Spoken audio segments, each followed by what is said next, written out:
Madame, Monsieur, bonsoir et bienvenue. Nous ouvrons cette émission avec une vidéo du ministre délégué Célestin Seredo qui évoquait la nationalité du président du PDCI RDA, Tidiane Thiam. Les détails dans un instant. Et juste après, nous aurons donc à regarder ensemble ce point d'information du procureur de la République suite à la condamnation de Damana Picasse, et de ses co-accusés. Ensuite, la rubrique avec Élisée Boloubé, une rubrique thématique aujourd'hui, mon Dieu, une rubrique thématique sur la santé et la coopération sanitaire France-Côte d'Ivoire, un modèle qui marche. Et enfin, nous terminerons notre plateau avec l'approche environnementale dans l'évolution de l'industrie extractive de Côte d'Ivoire. Merci d'être avec nous. Le Grand Talk démarre maintenant.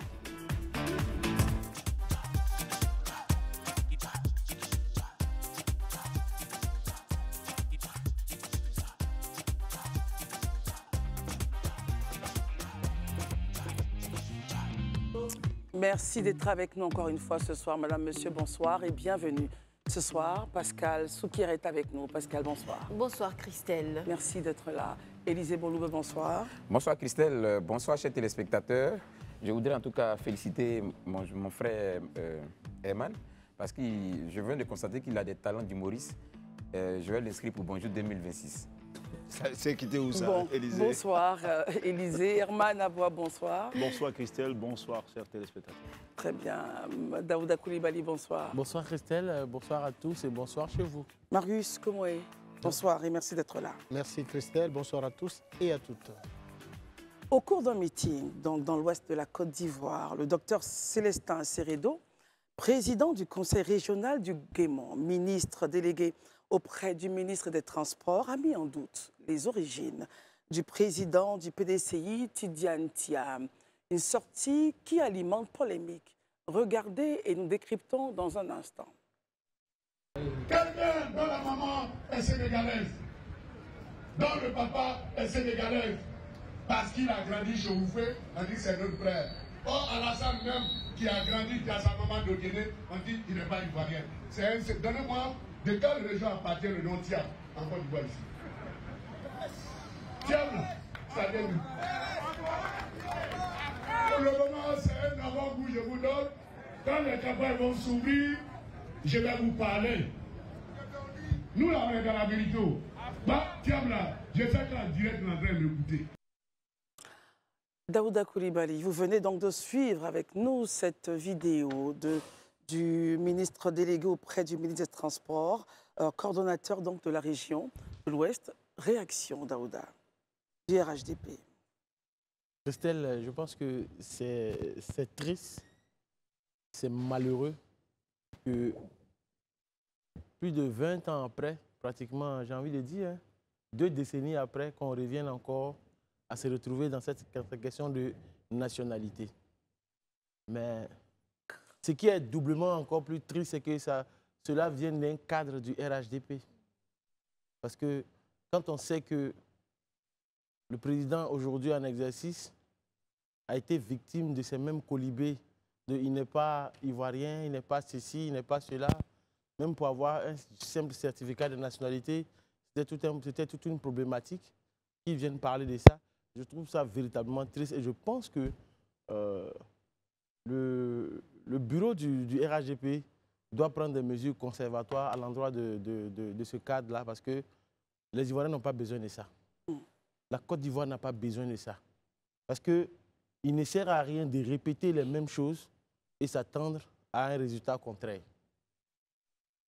Ce qui nous a fait courir hier, prendre nos bagages sur nos têtes pour fuir hier, ne doit pas nous arriver aujourd'hui en 2025. Mais quand je finis de dire tout ça, quelque part, je trouve que tout ça, c'est la faute du PDCI RDA. C'est-à-dire, Daouda? Parce qu'à la vérité, c'est le retour du boomerang. Comment? Quand on sait que le PDCI, en son temps, a fait subir cela par le biais de cette fameuse ivoirité qui a créé toute cette problématique aujourd'hui. C'est ça. Vous pensez que cette assertion ramène ces relents-là? Mais véritablement, ça ramène. Ne pas le dire. Il ne faut pas se complexer. Il faut dire les mots. Parce que là, à la vérité, tu vois, c'est comme si les gens... Pourquoi ils cholaient dans le passé? je vais dans le passé pour dire qu'on a vécu ça hier. Mais quand on a vécu ça hier, qui a fait ça hier? C'est difficile à dire, mais c'est le PDCI qui est venu avec ça. Même pas plus tard que lors des dernières élections législatives. Moi, j'ai été surpris, choqué, blessé dans mon amour d'entendre la présidente du MGC, Mme Simone Eyivé Gbagbo, dans un stade au niveau du plateau, dire qu'il faut donner le plateau aux vrais Ivoiriens. Et c'est là où je vois que toute l'hypocrisie des Ivoiriens s'exprime dans toute sa splendeur. Pourquoi est-ce que je dis cela? Quand Rachel Keke, française d'origine ivoirienne, est députée à l'hémicycle française, on est tout heureux, on est tout joyeux, on est fiers d'elle. Quand M. Soumaoro, qui a pris la mer en passant par Lampedusa, qui s'intègre dans la société italienne, il devient député à l'Assemblée nationale italienne, nous sommes fiers de dire que c'est un Ivoirien. Il faut rappeler que Rachel Keke est française aujourd'hui. Oui, nationalité mais française. pourquoi est-ce que quand un Ivoirien qui a une autre origine en Côte d'Ivoire veut briguer un poste de mairie, de députation ou de XY poste électif, on est choqué, on est blessé. Ce qui est valable pour nos frères ailleurs, mais doit l'être aussi pour nous en Côte d'Ivoire. En tout cas, sincèrement, je le dis au ministre Célestin Seredo, je déplore véritablement ces propos. Ça ne doit plus exister. Il faut que vraiment ça s'arrête. Voilà. Marius Komoro, est-ce que vous allez dans la même ligne que Daouda ou vous estimez autre? Je n'enlèverai aucune virgule, encore moins aucun point aux propos tenus par Daouda, sauf que je voudrais préciser que les propos tenus par M. Célestin Seredo, qui n'est pas n'importe qui dans la République, il est ministre délégué en charge des affaires maritimes. Et qui plus est, il est également le président du conseil régional du Guémon. Mais le Guémon, là, c'est chez mon frère Élisée Boloubeu. C'est dans la région du district des montagnes, dont le chef-lieu est Diokoué, si je ne m'abuse. Non, c'est Man. Man est le chef-lieu du district. Marius, pourquoi nous faire ce petit rappel? Parce que c'est une région importante pour la Côte d'Ivoire et qui a subi les affres de la crise ivoirienne que nous avons connue. Or, nous savons tous les raisons qui ont milité à la prise donc des armes dans ce pays pour lesquelles nous ne voulons plus revenir là-dessus. Cela dit, l'article 227 de notre loi fondamentale. Oui, la Constitution. Dit ceci en termes clairs et distincts, le code pénal. Quiconque se rend coupable de racisme, de xénophobie... Vous parlez du code pénal. Oui, de xénophobie, de tribalisme ou de discrimination est puni d'une peine d'emprisonnement d'1 à 2 ans et d'une amende de 500 000 à 2 millions de francs CFA. Le ministre l'ignorait certainement. Un peu plus loin, l'article 231 dit ceci: la diffusion d'informations mensongères à relents racistes ou tribalistes dans l'intention de soulever une communauté contre une autre est punie d'un emprisonnement de 5 à 10 ans. Enfin, l'article 229 dit clairement ceci, et je cite, la diffamation et l'injure à caractère xénophobe, puisque nous sommes bien dans le cas, sont punis d'un emprisonnement de 5 à 10 ans. Cela dit, venant d'un ministre de la République, Daouda l'a dit, il y a lieu, et dans l'urgence même, je pense, que le haut directoire, devrais-je dire, du RHDP, devrait rapidement se réunir pour naturellement pondre, j'allais dire, pour ne pas dire, pour faire un communiqué désolidarisant totalement des propos tenus par ce ministre qui n'engage en rien et aucunement le RHDP. C'est un propos tenu par un individu, fut-il président du conseil régional devant ses parents et de façon publique, mais ça n'engage rien, fut-il ministre de la République, parce que je ne pense pas que c'est le directoire du RHDP qui lui a demandé de tenir ces propos. Et il dit bien que lorsque la campagne commencera, eh bien, ils diront plus. Mais nous l'attendons parce que cette année, 2025, on n'acceptera pas que des propos d'une telle gravité soient prononcées par nos hommes politiques. Nous les marquerons à la culotte. Et nous n'allons pas leur permettre de conduire ce pays sur le chemin sur lequel ils nous ont conduits il y a quelques années et qui ont vu perdre plus de 3000 Ivoiriens pour des querelles inutiles pour lesquelles ils auraient pu s'asseoir et s'entendre. Marius, Pascal, votre avis sur ce sujet-là? Je vous remercie, Christelle. J'ai aussi froid dans le dos, vous savez, parce que ce n'est pas si loin. 10 ans, c'est vrai, 15 ans, c'est beaucoup, mais nos soubresauts, les spasmes de la Côte d'Ivoire ont commencé depuis 1999. Vous savez, 1999-2025, ça fait plusieurs générations. Et ça fait plusieurs générations à qui on sert les mêmes discours quand arrive la période des élections, alors que quelques semaines, quelques mois avant, tout le monde est d'accord pour dire qu'il faut aller à la paix, qu'il faut consolider la cohésion nationale, qu'il faut remettre ensemble les Ivoiriens, etc. Et puis, quand pointe le bout des élections, comme par hasard, certains deviennent amnésiques. Certains, heureusement, pas tous. Et pour en revenir à ce qu'a dit le président du conseil régional du Guémon, le ministre délégué auprès du ministre des Transports, qui s'occupe des affaires maritimes, eh bien, ce sont des... Nous avons vu la vidéo, donc il n'y a pas à en douter. Ce sont des discours à relents identitaires qu'il ne faut plus utiliser pour aucune occasion que ce soit. Je suis contente que, heureusement, il y ait beaucoup de personnes dans les régions, dans les hameaux, dans les villages qui ont Internet grâce à une politique menée par ce gouvernement et qui peuvent regarder Live TV sur leur téléphone, sur leur télévision. Il y a des gens qui ont applaudi quand il a dit ça. Vous avez entendu les applaudissements. Il y a des gens qui s'en sont réjouis. Parce que quand on est dans le feu du meeting comme ça, spectateur comme initiateur du meeting, il y a eu une espèce de mouvement d'ensemble, d'énergie malsaine pour le coup, qui nous font nous soulever. Mais ça peut durer dans le temps. Au fur et à mesure qu'on peut asséner ce genre d'affirmations dangereuses, mais les gens peuvent se laisser emporter par cette énergie négative-là, et puis ça va donner des résultats dramatiques. La nationalité est un statut juridique. Je dis souvent à certains amis, je dis, si vous êtes dans votre voiture et que tout à coup vous voyez quelqu'un blanc de peau, mauritanien, français, américain, qui est en train de régler la circulation, vous allez être choqué. C'est pas vrai? Mais il est ivoirien, s'il va, il passe le concours de police ou de gendarmerie et qu'il obtient tout ce qu'il faut. Bien sûr, de façon légale. Mais il peut être policier. Quand vous êtes en France, les policiers, ils sont blancs, ils sont noirs. En Angleterre, ils sont blancs, ils sont noirs. Aux États-Unis, ils sont blancs, ils sont noirs.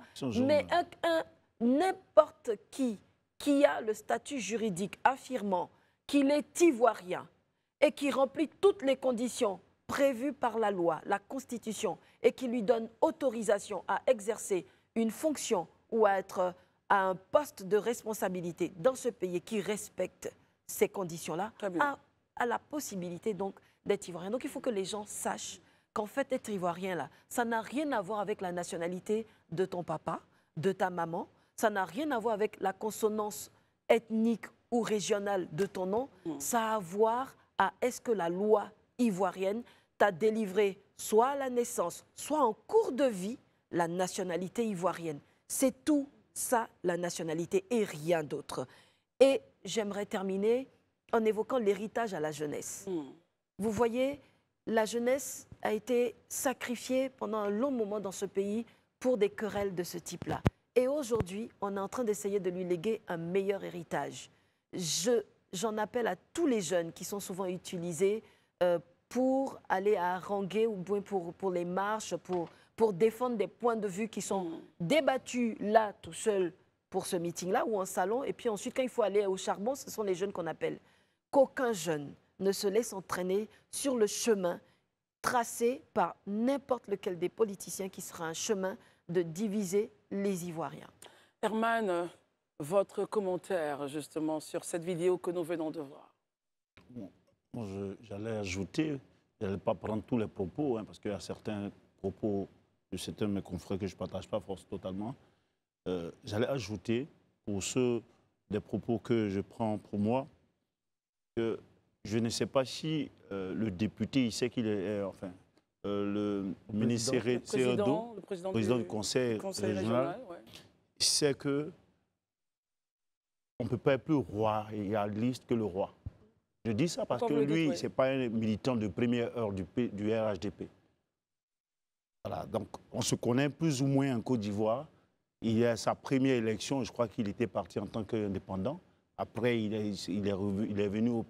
On va lui montrer sa carte d'identité, son CV politique. On ne va pas arriver là-bas. Non, ce que je dis, ce sont des choses.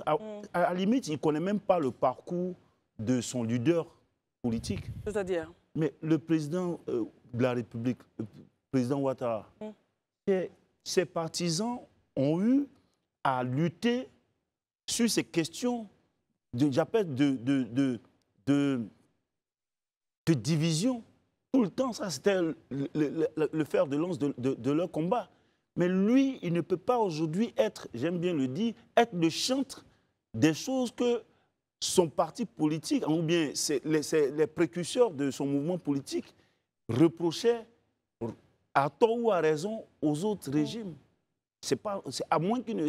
Et ça, pour moi, dans l'heure, on aurait pu voir que le RHDP se désolidarise de ces propos, qui sont des propos même qui ne sont même pas diffamants pour le ministre Thiam, mais qui sont diffamants pour le président Ouattara. Et ça, je le dis simplement. Maintenant, quand on sait que l'individu qui est là, Seredo, a eu à porter... On va dire le ministre. Comme le ministre Seredo porte ces genres de propos. Il ne faudrait pas chercher les deux accusés ailleurs. Parce que tout à l'heure, certains tentaient de faire croire que le PDCI-RDA, par l'ivoirité, l'interprétation que l'on donne soi-même de l'ivoirité, serait à l'origine de cela. Moi, je pense que ces genres de déclinaisons, il ne faut pas le faire. Parce que l'histoire de la Côte d'Ivoire, comme je dis toujours, chacun de nous la connaît. L'ivoirité, je ne crois pas que ça a été écrit quelque part, ou même ceux qui l'ont porté, qui l'ont porté, aient parlé de rejet de l'étranger. Et ça, on peut spéculer. Parce qu'à l'origine, c'était un concept culturel. L'idée pour nous, c'est de rester sur la vidéo du ministre. On est là-dessus. Les gens ont fait des déclinaisons. Oui. Tout à l'heure, vous ne l'avez pas interpellé pour autant.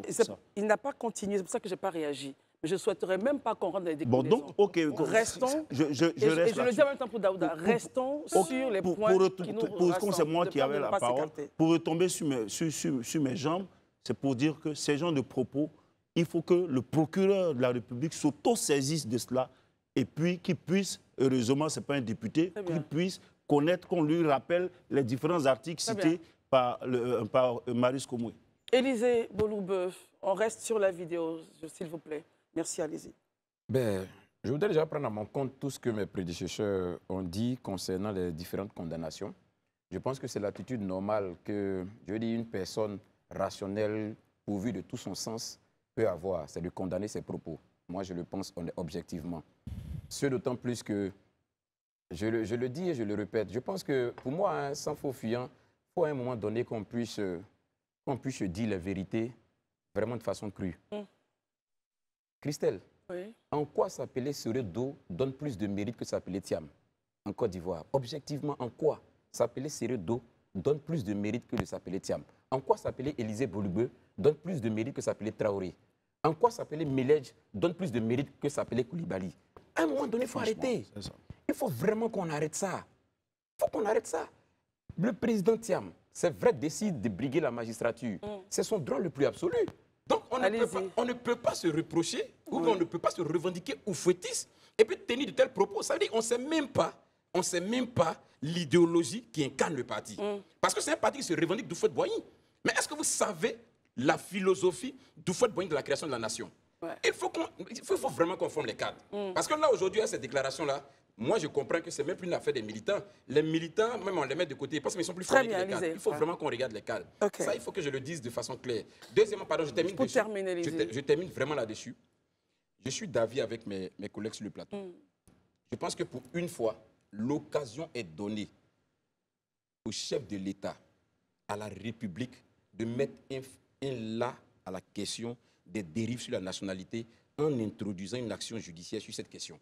Ça, vraiment, je pense que l'occasion est donnée une bonne fois pour toutes de mettre fin à ces dérives langagères-là sur la question de la nationalité en introduisant une action judiciaire comme ça. Parce que ça ne peut pas rester comme ça. Il faut que ça serve de leçon à nous tous et tout le monde comprendra que ce n'est pas parce qu'on occupe une responsabilité dans l'État qu'on a le droit de dire tout et n'importe quoi. Merci. Merci beaucoup, messieurs. Second point, et on le fera avec vous, Daouda. Vous étiez en immersion justement lors de cette explication, de ce compte-rendu que nous faisait donc le procureur de la République sur les condamnations données à Damana Picasse et ses co-accusés. Vous étiez là-bas, Daouda. Le point de situation, s'il vous plaît. Hier, comme vous le saviez tous, le Damana Adia Picasse, Kwa Justin, ainsi que d'autres personnes ont été condamnées respectivement à des peines de prison de 10 ans de prison, 5 ans pour d'autres et autres. Donc aujourd'hui, le procureur de la République a fait une conférence de presse puisqu'il n'est plus dans le secret de l'instruction. Il a fait le point de situation pour expliquer aux gens qu'est-ce qui a amené à la condamnation de Damana Adia Picasse. Donc, de façon simple et nette, il a expliqué que Damana Adia Picasse a nié tout en bloc pendant le processus, mais il dit qu'il a donné son accord pour l'attaque du 2e bataillon projectable d'Abobo dans le but de s'approvisionner en armes. Il a donné son accord, ça veut dire? Lors de l'enquête, il y a un groupe de personnes qui ont voulu, à la suite de la désobéissance civile, il y a un groupe de personnes qui ont voulu attaquer pour déstabiliser le pouvoir en place. Donc, ils ont vu cette Damana Picasse qu'ils ont vu et qui a servi en fait de financier de cette opération-là. Donc, c'est le bataillon, qu'on appelle ça, le bataillon projectable d'Abobo qui devait être attaqué et après récupérer les armes pour attaquer d'autres positions. Voilà. Et donc, lui, pour cela, il a été accusé parce que les 3 autres accusés qui étaient avec eux, qui ont écopé de 5 ans de prison, ces derniers se sont mis à table. Ils ont avoué. Ils ont tout avoué. Ils ont avoué de bout en bout le processus, comment ça a été fait, comment ça a procédé jusqu'à ce qu'on en arrive à ce niveau-là. Pourquoi Justin, lui, par contre, il a été condamné parce que, pour ceux qui se rappellent, le 14 septembre 2020, lors d'un meeting, il a tenu des propos où il disait aux militants de se préparer psychologiquement, physiquement, en vue de mener des actions violentes, éclatées, désordonnées, bouillantes et intenses sur toute l'étendue du territoire national. Ce sont ces propos-là, justement. Voilà, c'est ces propos-là, parce que, puisque à la suite de ces propos-là, parce que c'était pour dire que si le nom de Gbagbo n'était pas retenu sur la liste pour les élections, c'est ce qui devait arriver. Donc c'est à la suite de cela, quand le nom de M. Laurent Gbagbo n'a pas été retenu pour la liste des candidats, finalement, il y a eu des casses dans certaines villes. Je pense qu'on a vu ça un peu à Dabou, à Abidjan, Yamoussoukro, un peu partout. Donc c'est pour ça que lui, il a été condamné. Et Damana Picasse, lui, il a été condamné pour l'attaque du camp d'Abobo.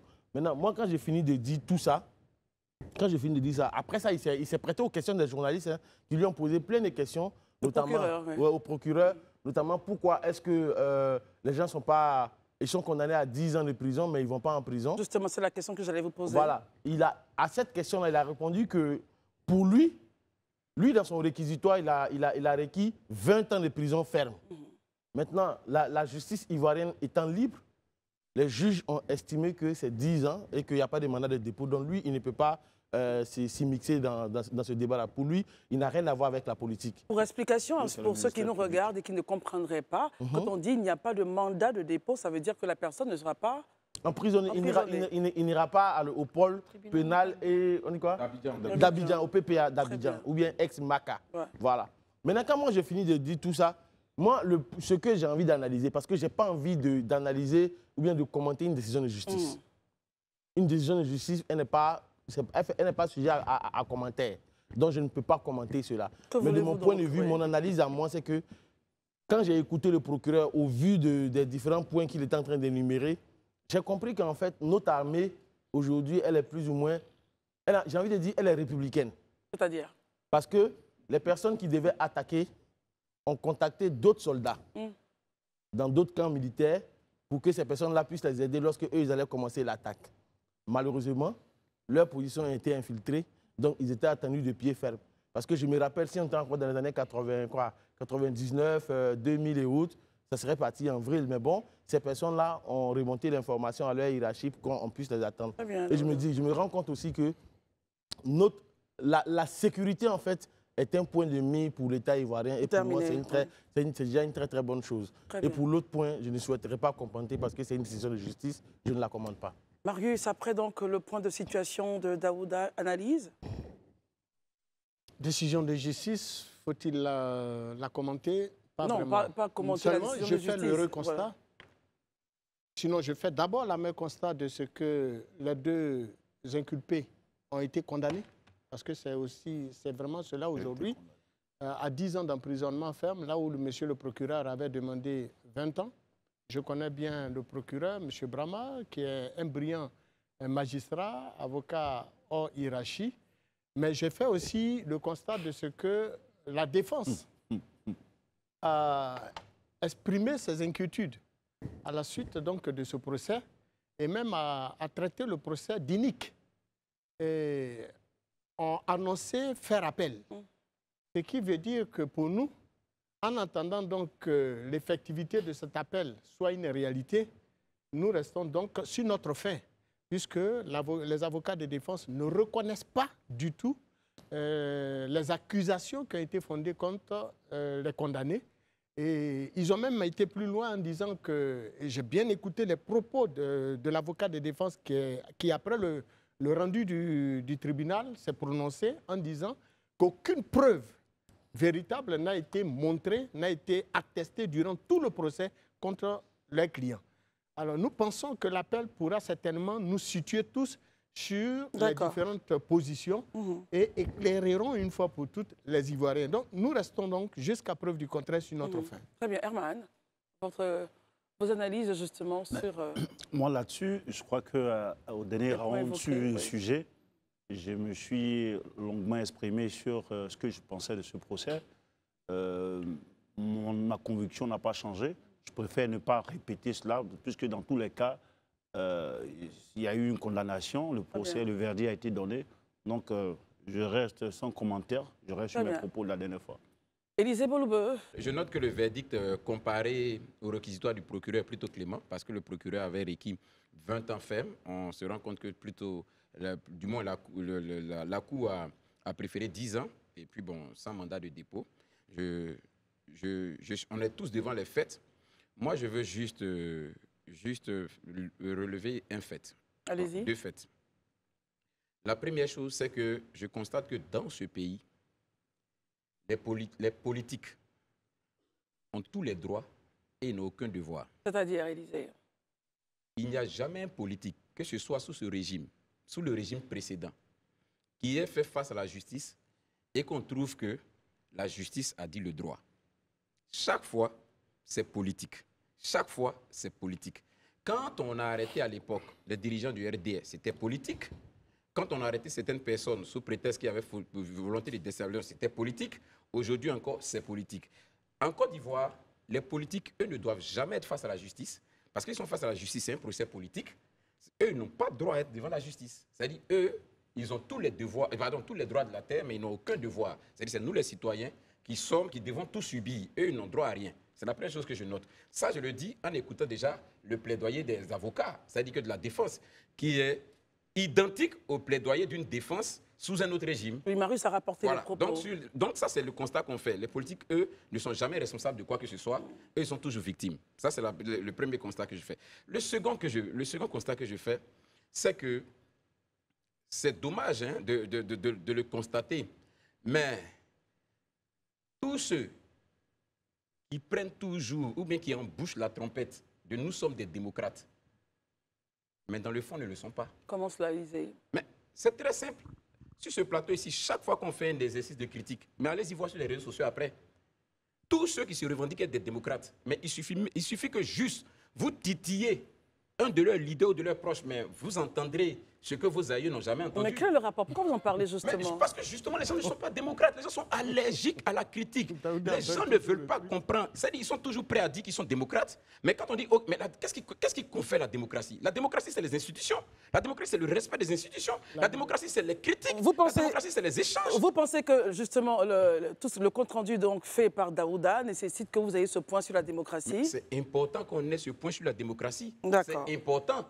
Selon qu'on se situe à droite ou à gauche, vis-à-vis d'une décision, on est démocrate, l'autre n'est pas démocrate, l'autre est autocrate, l'autre n'est pas autocrate. Selon qu'on se tient devant une décision.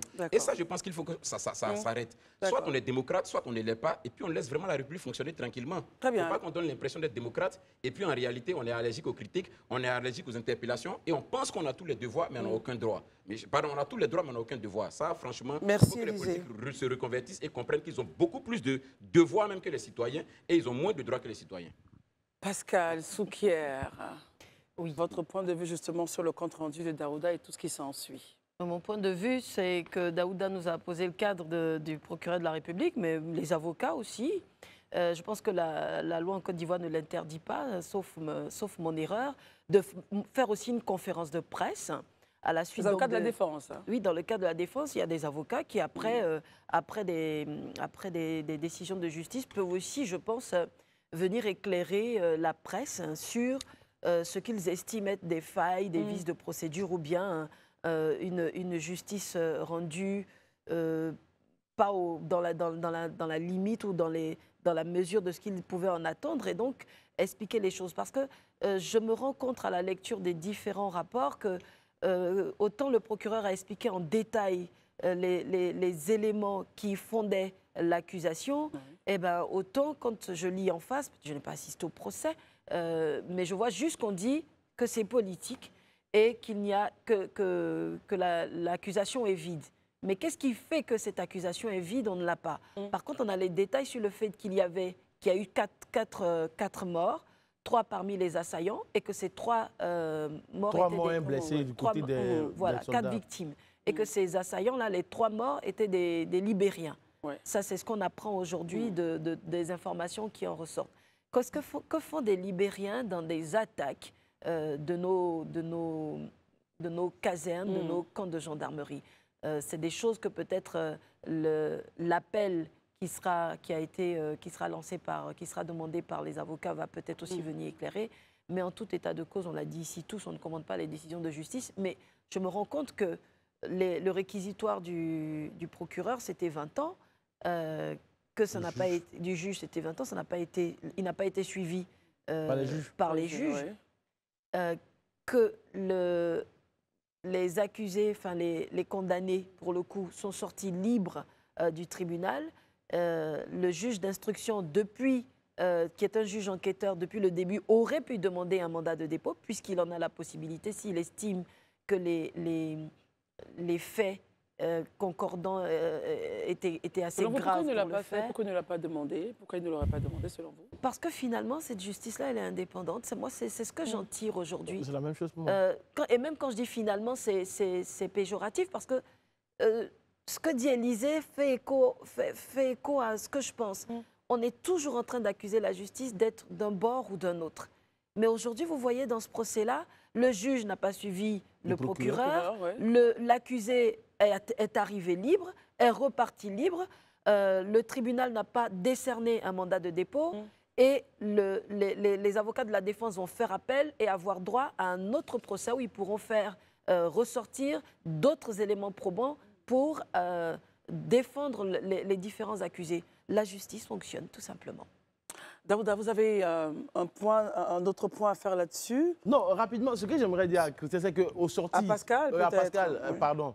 Dès qu'on est à la sortie, parce qu'il y a au procès, dès que le verdict est tombé, les avocats de la défense ont commencé déjà à faire des points de presse, puisqu'il y avait une pléthore de journalistes là-bas. Et sur le point, l'avocat de Damana Picasse a dit, et je pense que c'est ce que Marie a essayé d'expliquer, que la décision était inique, la décision était politique et autres, et que le dossier était vide.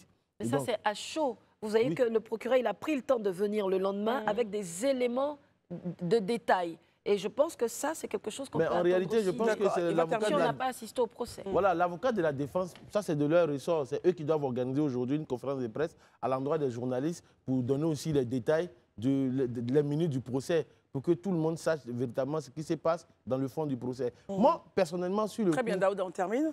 Ah, pardon. Très rapidement, sur le coup, moi, ce que je veux dire, il y a un message que le procureur de la République a lancé qui véritablement m'a touché. Parce que c'était son mot de fin. Il a dit, parce que quelqu'un lui a posé la question de savoir, est-ce que ce n'est pas une façon de museler l'opposition ivoirienne? Il dit non, ce n'est pas une façon de museler quelqu'un.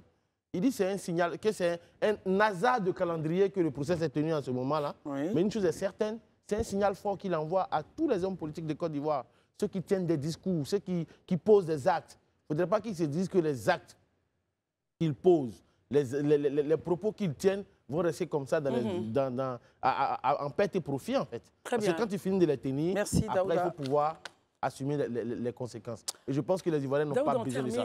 Ah, merci pardon. Beaucoup. Voilà. Merci beaucoup. Regardons un peu la création de ce nouvel organe au sein du ministère des Finances et du Budget, qui a fait donc l'objet de l'adoption d'un décret modifiant le décret de 23 décembre 2023 portant organisation du ministère des Finances et du Budget. Alors, il s'agit du groupe de surveillance financière. Élisée, pourrait-on en avoir un point, s'il vous plaît?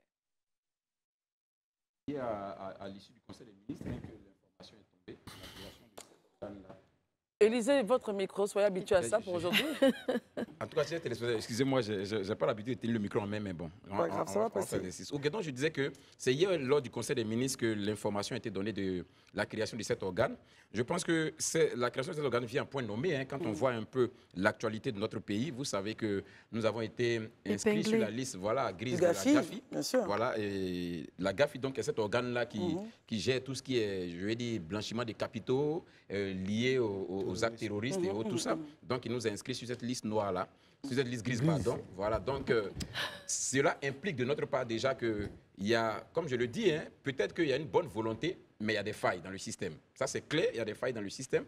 Et je crois que c'est en toute responsabilité que les pouvoirs publics se sont assis, ont regardé et ont estimé qu'il était bon de mettre en place cet organe-là. Ouais. Voilà, que cet organe-là qui va, ça sort des recommandations d'une série d'activités avec les structures impliquées dans la question du blanchiment, de lutte contre le blanchiment des capitaux. Parce qu'à l'issue de ce résultat qui a été donné par le GAFI, séance tenante, le Premier ministre a mis en place un comité pour travailler à l'effet vraiment d'apporter des résultats concrets et qu'on sort de cette liste-là. Et on a vu, ça c'est une des réunions, bon ça c'est le Conseil des ministres, mais il y avait des réunions, plusieurs réunions avec les collaborateurs du Premier ministre et plusieurs structures. Et je pense que c'est l'une de leurs recommandations pour qu'on puisse vraiment aller efficacement à cet objectif-là qui a permis la création de cet organe. Attends, Pascal, avons-nous justement les missions, quelques missions justement de cet organe, au-delà de l'exposé que vient de faire Élisée?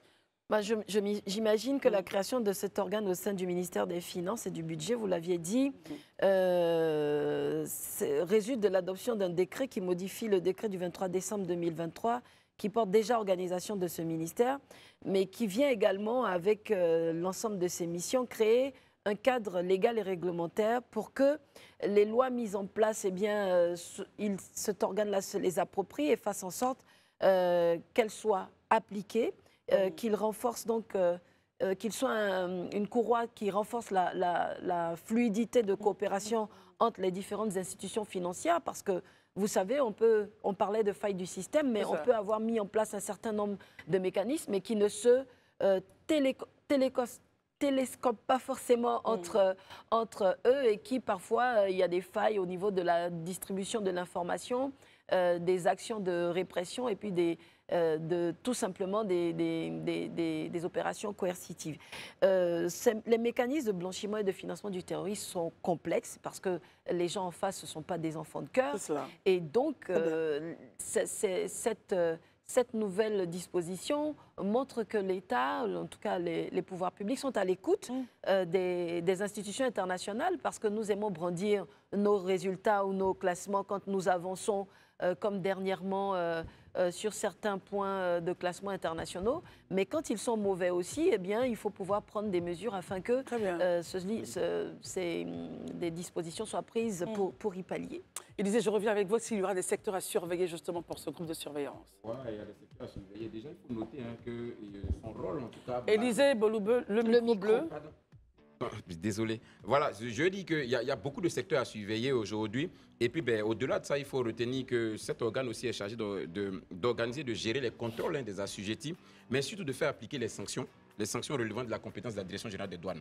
Parce qu'il a été révélé qu'il y a plusieurs dispositions prises, plusieurs personnes sont épinglées, des organisations épinglées, mais très souvent, la mise en œuvre de la sanction devenait pratiquement impossible, voire relevait vraiment d'un laxisme et ça faisait qu'on ne le faisait pas. Donc aujourd'hui, ce groupe-là doit être très au taquet pour faire appliquer les sanctions qui sont prises et pour veiller à ce qu'on sorte très rapidement de cette situation ou de cette liste grise du GAFI.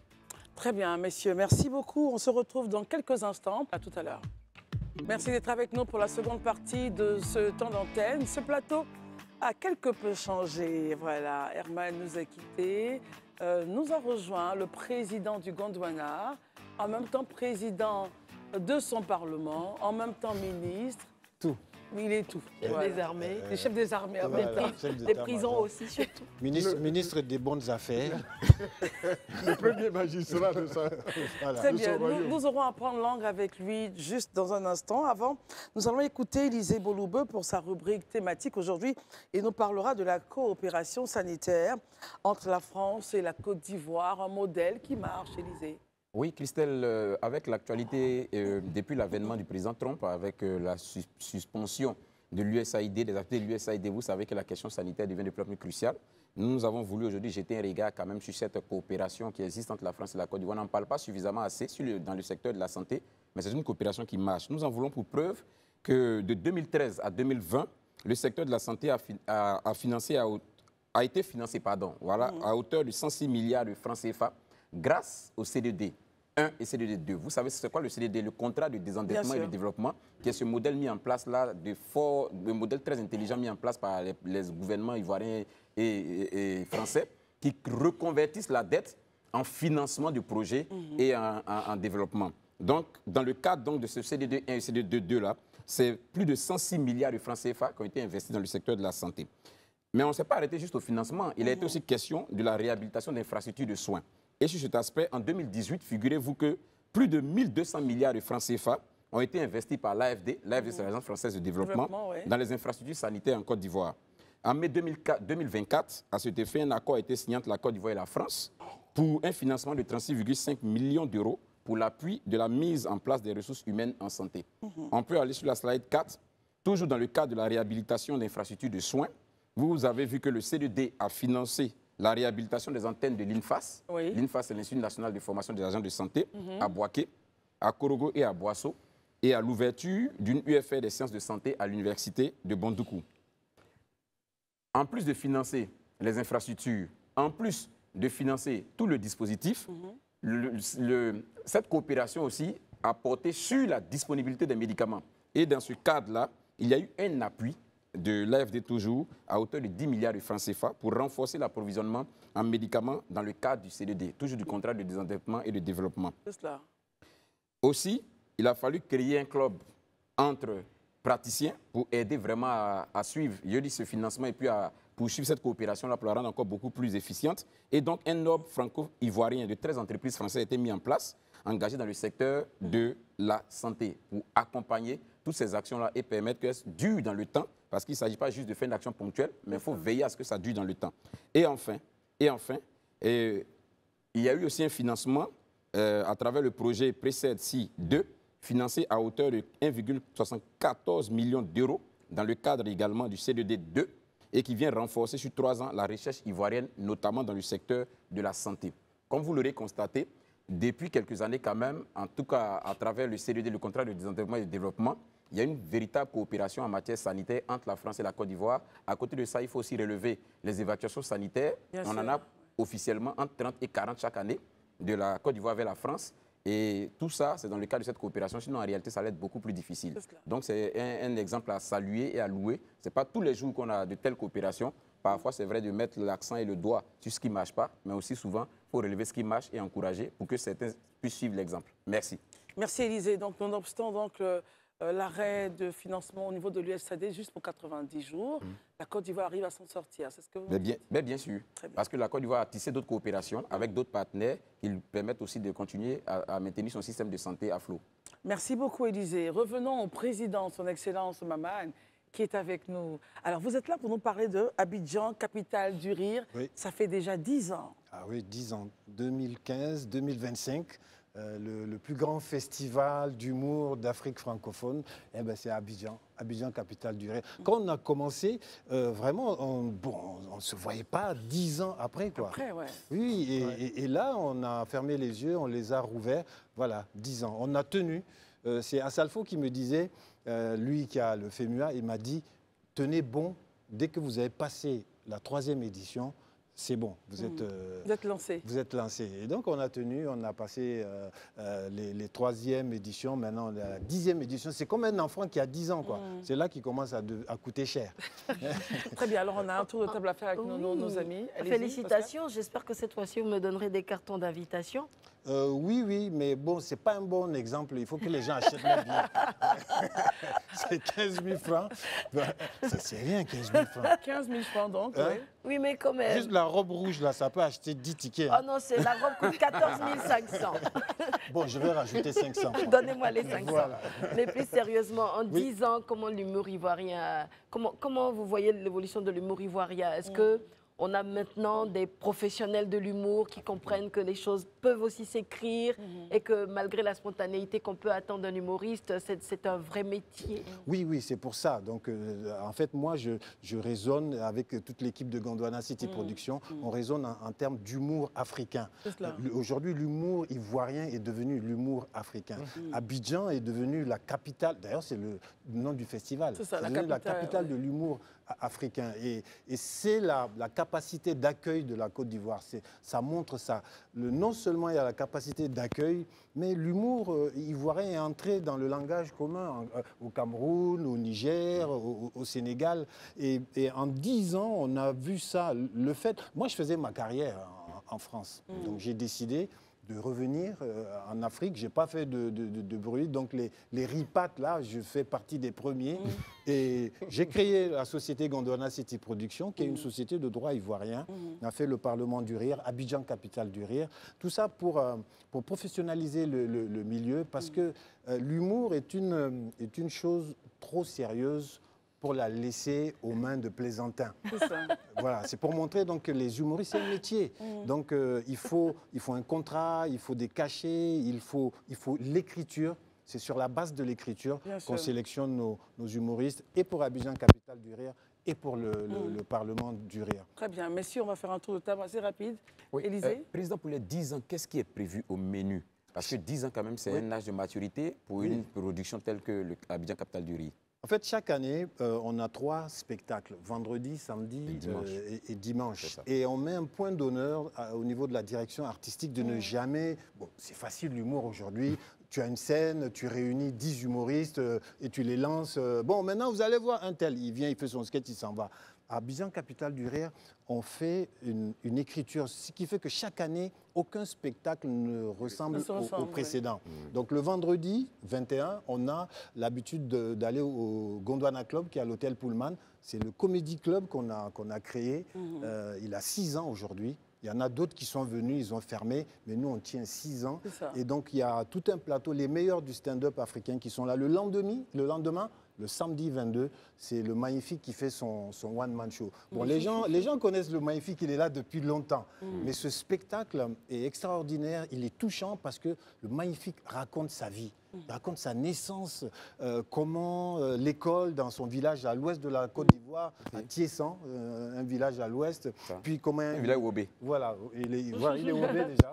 Et comment il a joué au football. Il est très doué en football, Magnifique. Comment il est devenu agent de sécurité, comment il est venu à l'humour. Et il raconte ça, on a répété ensemble et c'est quelqu'un de très touchant. Donc venez voir ce spectacle qui est drôle et émouvant en même temps. Très bien. Et le lendemain, le dimanche 23, c'est l'apothéose. Depuis 5-6 ans, on a mis en place une battle. On réunit 10 humoristes divisés en 2 équipes. On avait fait Afrique de l'Ouest contre Afrique centrale, jeunes contre vieux, femmes contre hommes. Et cette année, c'est debout contre coulé. Les riches contre les pauvres, et ils se défient sur des thématiques, par exemple les pauvres face à la religion, les riches face à la religion. Comment ils prient Dieu que demande un riche à Dieu, le pauvre, qu'est-ce qu'il demande à Dieu? Et donc il y a plein de thématiques, les animaux domestiques, les vacances et tout. Alors revenons sur les dates. 21 février. 22 février, 23 février. Donc le 21 février, c'est au Gondwana Club, à l'hôtel Pullman. Bon, là, malheureusement, c'est déjà complet. D'accord. Donc dépêchez-vous pour le 22 février, le spectacle du Magnifique, et le 23 février, la battle au Palais de la Culture, à la salle François Louga. Et les tickets sont à combien? À 15 000 francs, c'est-à-dire la robe plus 500. Plus 500, très bien. OK. Bah, écoutez, si vous aviez un dernier appel à lancer. Bah, venez, l'humour, ça se vit sur scène, dans un spectacle. Et en plus, on met un point d'honneur à avoir une scène très jolie. Des lumières faites par Jean-Marie. Jean-Marie, qui est un Ivoirien qu'on a vu grandir ensemble. Aujourd'hui, il est demandé partout. C'est lui qui fait les concerts de Fally Ipupa et de tout plein, Koffi Olomidé. Et donc, c'est lui qui fait la lumière du Parlement du Rire. Parlement du Rire que les gens voient, ils pensent qu'on tourne ça en France. On tourne ça à Abidjan, Palais de la Culture. C'est très bien. Voilà, donc un bel écran, un spectacle magnifique pour rire. Et puis surtout, avec des messages de vivre ensemble, de cohésion, pour que les gens rient. Parce que les gens viennent dans la salle de spectacle, ils ne se connaissent pas. Mais ils rient au même moment. À chaque blague, ils rient au même moment. Quand c'est drôle, il rit, et quand c'est pas drôle, il rit pas. Merci beaucoup, Maman. Merci à vous. Merci beaucoup, Monsieur le Président. Le grand talk, là, on dit grand talk ou grand talk? Grand talk. Grand talk. Merci beaucoup, Monsieur le Président du Gondwana, Monsieur le Président du Parlement, Monsieur le Ministre, Des bonnes affaires. Des bonnes affaires, Monsieur le chef d'état-major des armées du Gondwana. Voilà. Merci d'être venu nous parler d'Abidjan, capitale du rire, 10 ans déjà. Merci beaucoup. Merci. Et Maman donc laisse sa place au docteur Lucien Dibi. Il est président de la commission scientifique du FAFEX, Forum africain de l'environnement dans les industries extractives. L'idée pour nous, c'est de réfléchir avec lui à l'approche environnementale dans l'évolution de l'industrie extractive en Côte d'Ivoire. Merci d'être là, docteur Dibi. Merci beaucoup. Pourquoi une telle thématique, s'il vous plaît? Bonsoir et merci. Bonsoir. Tout d'abord, merci de nous recevoir sur votre plateau. Je pense que, comme vous le savez, l'industrie extractive est beaucoup présente en Côte d'Ivoire depuis ces 10 dernières années, ce qui n'était pas le cas, contrairement à beaucoup d'autres pays. Et donc, comme on le sait, cette exploitation minière fait face aussi à un certain nombre de contraintes au niveau environnemental qu'il est important de comprendre et aussi de trouver des solutions pour que cette industrie extractive soit beaucoup plus inclusive et durable. Très bien, Pascal, question. Il y avait le CIREX il n'y a pas longtemps qui a mis en lumière les opportunités des industries extractives, du riche sous-sol ivoirien, des hydrocarbures. Pourquoi vous ne vous êtes pas inséré dans cette dynamique-là, ou est-ce que c'est une initiative que vous séparez de tout ce qui s'est passé au CIREX? Merci beaucoup. En fait, l'environnement et l'exploitation minière vont de pair. Le CIREX, comme vous l'avez dit, a été focalisé principalement sur l'économie minière pour présenter un peu les opportunités que la Côte d'Ivoire avait au niveau minier, de sorte à attirer de plus en plus d'investisseurs. Les aspects environnementaux ont été abordés, mais ce n'était pas le focus du CIREX. Ici, nous voulons nous concentrer principalement sur les aspects environnementaux. Donc, en réalité, c'est complémentaire de l'exploitation minière. Très bien. Élisée. Nous sommes très intéressés de savoir aujourd'hui c'est quoi l'état des lieux en Côte d'Ivoire. C'est la question, je vais dire l'adéquation environnement-extraction minière. Oui, merci beaucoup, c'est une bonne question. Il est difficile de faire un état des lieux. Nous sommes essayés. Mais nous n'avons pas couvert tout le pays. Mais ce qui nous a été donné de constater, c'est que les régions que nous avons visitées, il y avait quand même une certaine désolation lorsqu'on constate sur le terrain les effets néfastes de l'exploitation minière, notamment l'exploitation illégale. Quand vous voyagez un peu à travers... Orpaillage clandestin et autres. Exactement. Okay. Lorsque vous voyagez à travers le pays, vous pouvez constater les dégâts de visu. Très bien. Marius? Vous parliez des dégâts, et pour répondre sur la question donc, de M. Élisée Boloubeu, vous savez bien que l'extraction minière, c'est également la déforestation. Aujourd'hui, qui est une préoccupation majeure pour nos populations, c'est la pollution de nos sols, c'est la pollution de nos eaux. Moi-même qui porte le nom du fleuve Komoué, je suis totalement pollué par l'orpaillage clandestin. Alors, les effets sur la biodiversité, on n'en parlera pas. Sur notre écosystème, c'est encore dramatique.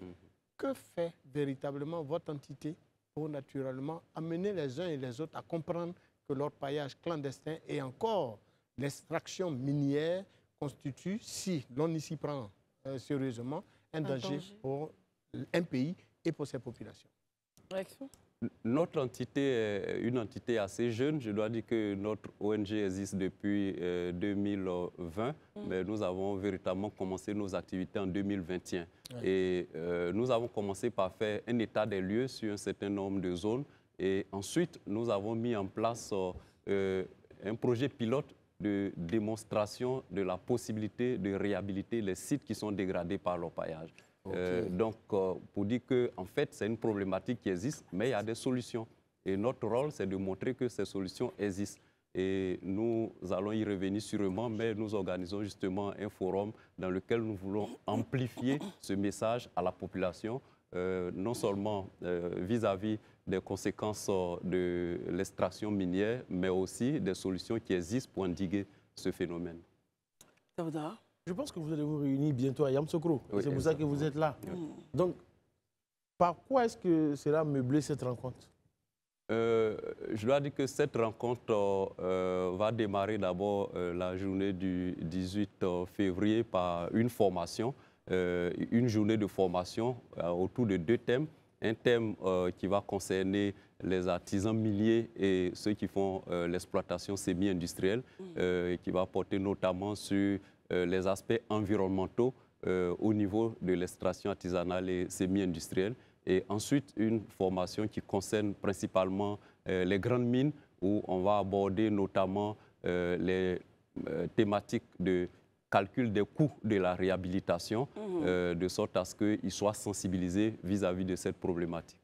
Très bien, Élisée. Qui sont les acteurs attendus à ce forum? Est-ce que moi, en tant que citoyen lambda, je peux y aller parce que la thématique m'intéresse, aller voir un peu comment il est possible de faire l'extraction minière, mais tout en maintenant l'environnement. Je pense que c'est une thématique qui intéresse tout le monde. Qui sont donc les acteurs attendus à ce forum?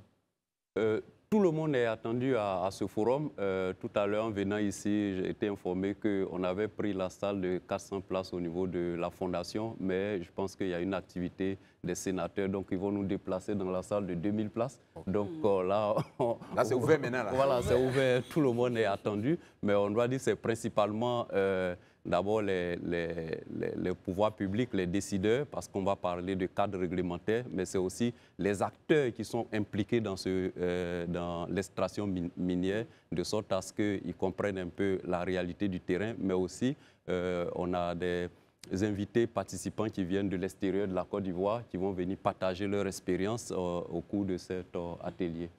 Alors justement, vous le faites à Yamoussoukro. Oui. Comment faire à ce que, justement, dans votre stratégie, le pays entier en ait écho? Parce que c'est une problématique très importante, surtout la réhabilitation du couvert. Je pense déjà le fait de nous recevoir ici permet quand même à la Côte d'Ivoire tout entière, ceux qui suivent votre émission, d'être au courant de la problématique. Mais au cours de cet atelier, de ce forum, nous invitons aussi les préfets, les autorités préfectorales, les maires. Et on pense que ce sont des élus qui sont proches des communautés qui pourront être sensibilisés au cours de l'atelier de sorte à amplifier notre message lorsqu'ils retournent dans leurs zones respectives. Merci en tout cas d'être venu. Un dernier mot, parce que ce qui est important, oui, Marius. C'est eux-mêmes qui sont accusés justement de créer tous ces problèmes d'écosystème. Ça, vous n'en savez rien, Marius. Comment on va pas nous faisons le constat sur le terrain et nous cherchons à apporter des solutions. Cherchez bien et apportez-nous des solutions parce qu'ils ne sont pas exemples de tout reproche. Marius, vous accusez. Je suis déjà parti. Non, il ne faut pas faire du populisme, Marius. Ce qui est intéressant dans votre projet, dans votre forum, c'est que vous montrez qu'il y a la capacité de retrouver le couvert environnemental qui a été perdu. Absolument. Et ça, je pense que c'est une information capitale, majeure pour notre pays. Majeure. On revient sur les éléments importants pour ce forum-là. OK. Donc, comme je l'ai déjà dit, la première journée du 18 février sera une journée de formation. Ça intéresse principalement ceux qui ont déjà été enregistrés par cette formation, notamment les acteurs des petites mines et les grandes mines. Et à partir du 19, nous aurons des conférences plénières et des panels qui vont continuer la journée du 20 Et nous terminerons le 20 par une table ronde sur les opportunités, les stratégies de financement pour la réhabilitation. Parce qu'il faut savoir que la gestion de la réhabilitation coûte excessivement cher. Donc, il faut pouvoir discuter des problématiques qui auront lieu. Mais je dois rappeler aussi que déjà, à l'ouverture, on aura... l'ouverture se fera sous la présidence du ministre de l'Environnement et de la Transition écologique, M. Assaouré Konajak. Oui. Très bien. Merci en tout cas d'être venu. Merci beaucoup. Pascal, merci beaucoup. C'est moi qui vous remercie. Et puis, bien... Avec cette belle robe rouge, vous annoncez les couleurs pour la Saint-Valentin demain? J'espère bien. Ah non, pas espérer, ça se fera. Merci beaucoup Pascal d'être venu ce soir. Élisée Boloub, bonsoir et merci. Merci. Marius Komoé, bonsoir, merci beaucoup. Merci. Daouda Koulibaly, bonsoir. Bonsoir et merci. Merci à Raman également qui nous a quittés dès la fin de cette première partie. On se retrouve demain pour une autre émission du Grand Talk. Portez-vous bien. Les programmes continuent donc sur Live TV. Bonsoir.